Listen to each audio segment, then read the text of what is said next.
Artist Halloo Daawwee qabsoo artiin taasifteen bara baraa yaadatamtii jedhan artistoonni fi dinqisiifattoonni ishii. Halloo Daawwee artistii sagaleen qofa osoo hin taane qawwee fudhattee bosona seenuun mirga Oromoo fi Oromummaaf qabsoofteedha jedha Pireezidaantii Waldaa Muuziqeessitoota Oromoo Artist Tsaggaayee Dandana. Kabajamtuu keenya, jaalatamtuu keenya, haadha bilisummaa, haadha eenyummaa, haadha qubee, haadha seenaa, haadha siinqee hangaftetti Halloo Daawwee odoo of hin jiraanne uummata Oromootiif jiraatte odoo eegattuu odoo beeloftuu guyyaa tokko ofii isheetii otoo hin yaadne umurii ishee cinaa bosona keessa deemuudhaan biyyaa baatee biyya alaa keessa deemuudhaan umurii ishee waggaa 15tti immoo kenna Rabbi kenneef aadaa Oromootiin wallisuu daa'imummaa irraa kaaftee ilmaan Oromoo haamilee isaanii heeruu akka Oromoon qaroomu Oromoon iddoo isaa akka argatu Oromoon abbaa biyyaa akka ta'e nu artistootatti calqaba kan nu barsiistee ija nu bantee har'a iddoo nuti jirru kan nu geesse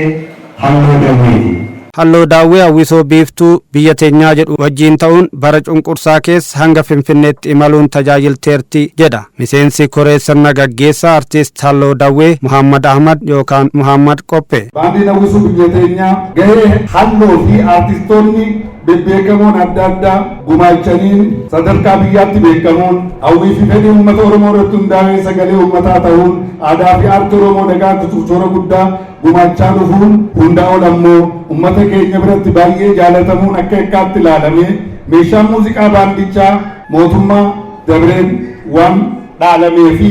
artistoonni baandicha keessa turan hundi akka hidhaman waan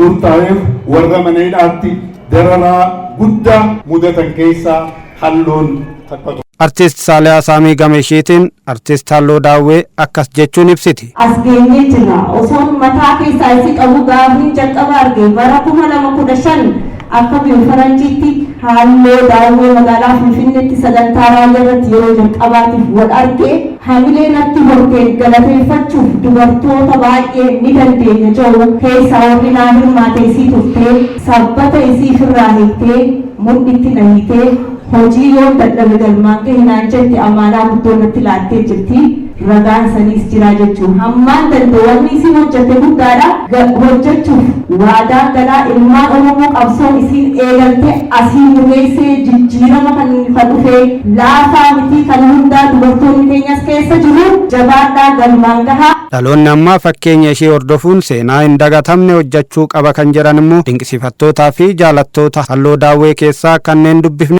Dhaloonni itti aanu akkuma artistoota Halloo Daawweetti ilmaan Oromoo akka itti walitti dhufanii wal baratan akka itti yaada itti wal dabarfatan gaafa bara ittiin wal arguun hin danda'amne keessatti ilmaan Oromoo akka itti wal baratan akka itti walitti dhufanii yaada wal dabarfatan hojjechaa turte waan ta'eef